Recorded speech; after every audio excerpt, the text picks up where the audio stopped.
محکمہ موسمیات کی وارننگ 13 جنوری سے 15 جنوری کی راتیں پاکستان کی 100 سالہ تاریخ کی سرد ترین راتیں اور دن ہو سکتے۔ اس دوران سعودیہ عرب کی طرح دن یا رات کو برف باری بھی ہو سکتی ہے۔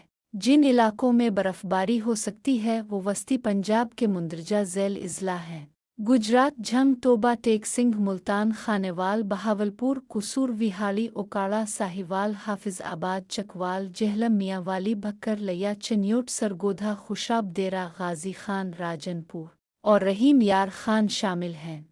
یہ پاکستان بھر میں خصوصاً پنجاب میں تاریخ کی سردی کی شدید ترین لہر ہوگی۔ عوام کو آگاہ کیا جاتا ہے کہ اس دوران غیر ضروری طور پر گھروں سے باہر نہ نکلیں، شمالی علاقوں کا سفر نہ کریں، پانی زیادہ سے زیادہ پئیں، قہوہ کا زیادہ استعمال کریں، موٹا اونی لباس پہنیں، اپنے ارد گرد کے لوگوں، ہمسایوں اور نادار لوگوں کی خبر رکھیں۔